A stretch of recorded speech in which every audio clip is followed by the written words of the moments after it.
एक बार की बात है, अम्मी जान ने बिरयानी बनाई। वाह क्या खुशबू थी। मगर खुशी तभी गई जब अम्मी ने मुझे बर्तन धोने का फरमान सुन दिया। मैंने सोचा यार, अभी तो मैंने बिरयानी एंजॉय भी नहीं की और ये बर्तन। अचानक से मुझे याद आया कि नानी अम्मा ने फोन किया था। अम्मी, मैंने उछल कर बोला, नानी अम्मा का फोन है, उनसे बात करनी है, अर्जेंट है। और बस यूं मैंने बर्तन धोकर भाग निकला। ये तो सिर्फ एक मिसाल थी, हम सब ने ऐसे बहाने तो जिंदगी में कभी ना कभी जरूर मारे हैं। घर के काम से बचने के लिए हम क्या कुछ नहीं करते।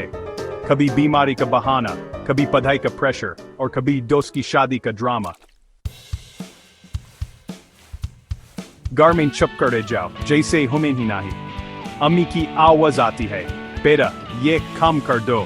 पर हमें के चुप सांसें रोक कर बैठे हैं जैसे हम कोई खंबा हो गए हों। कभी कभी ये तरह का काम कर जाता है, लेकिन अगर अम्मी का मूड खराब हुआ तो फिर तो। एक बार मैं ऐसे ही चुप कर बैठा था, अम्मी को चाय बना कर देना था, लेकिन मैं चुप गया, सोचा कोई और दे देगा। पता चला अम्मी ने भी चाय बनाना भूल ही दिया क्योंकि वो मुझे ढूंढ रही थी। अब आप सोचो मेरी क्या हालत हुई होगी। ये बहाना तो हर घर का फेवरेट है। अम्मी मुझे रोटी बनाना नहीं आता। अब्बू मैं खपते नहीं प्रेस कर सकता, मुझे आता ही नहीं। और फिर एक्टिंग तो ऐसी लाजवाब के ऑस्कर मिल जाए। लेकिन सच ये है कि हम सबको थोड़ा बहुत तो आता ही है, बस सीखने की इच्छा होनी चाहिए। वो क्या कहते हैं ना, जान है तो जहान है। और अगर घर का काम सीख लिया तो जहान और भी आसान हो जाएगा।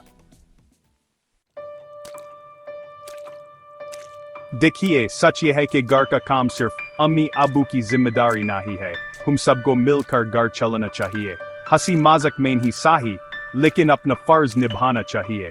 और ये बात भी याद रखिए, प्यार बड़ी दांत में ही हमारी भलाई छुपी होती है। तो आइए आज से ये प्रॉमिस करते हैं कि हम घर के काम में हाथ बताएंगे बिना किसी बहाने के। और हाँ, अगर कभी बहाना मारना ही पड़े तो थोड़ा क्रिएटिव होने की कोशिश करेंगे। सेम बहाने से तो अम्मी अबू भी बोर हो गए होंगे।